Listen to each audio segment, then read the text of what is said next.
If you don't stretch after a workout, it can set you up for shoulder problems, poor posture, and things like knee, hip, and back pain. These 5 stretches cover the most important muscles to stretch after a workout to help you to avoid these problems.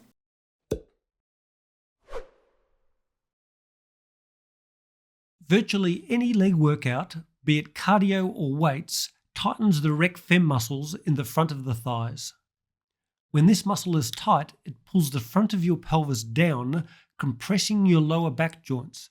So always do this stretch after any exercise that works your legs.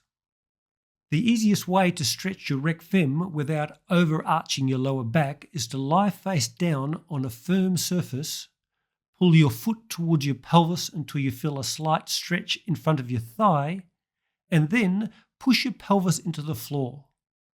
As you do this, you should feel it stretch more at the front of your thigh. Hold this for 20 to 30 seconds, 2 times each side after your workout. While you're there, you can actually add a great tricep stretch by raising the opposite arm and bending that elbow.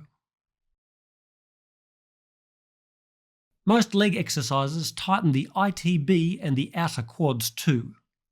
If these muscles are tight, it can lead to 2 common knee problems. And a tight ITB can inflame your hip too. This area is notoriously hard to stretch, so a myofascial release works better here. Sitting on the front of a chair with knee straight and thigh relaxed, turn your leg in slightly and then rub this area, the bottom part of the outer thigh, firmly with the heel of your hand for 30 seconds after a workout. This increases blood flow and helps the muscles to relax. If you find some very tender spots, focus there and do this daily until it no longer hurts to do. If it really hurts, you can begin pressing with your fingertips to start with instead. If our outer glutes and hip flexors tighten after a leg workout, we can end up with low back pain or hip pain, but we can cover both with one simple stretch. A pigeon stretch like this will stretch the glutes of the front leg and the psoas, a hip flexor, in the back leg. The more that your front shin is across the line of your body, the more it will stretch the glutes. Just make sure that your back knee is facing down, not out to one side.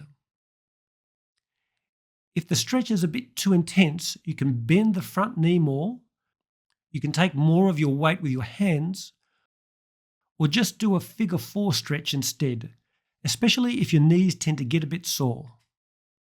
I'll leave a link to an alternative psoas stretch below.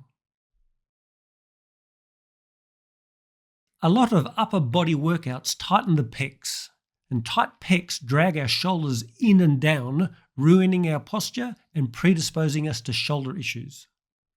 So, standing facing along a wall, put your hand on the wall just above head height and step forward with the opposite leg until you feel a light stretch in the front of your chest. Keep a slight bend in your arm.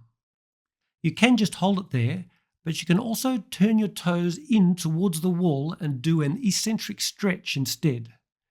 Just ease towards the wall over 5 seconds and repeat for 30 seconds, twice on each side. Just note though that eccentric stretches like this should only be done every other day. And lastly, tight lats give us rounded shoulders and limited shoulder mobility, predisposing us to things like shoulder impingement. So here's a great stretch for gym junkies. Grab the underside of a secure door handle or rail, or the side of a door frame, and then step right back and across with the leg of the same side. Lower your torso and lift that side of your body.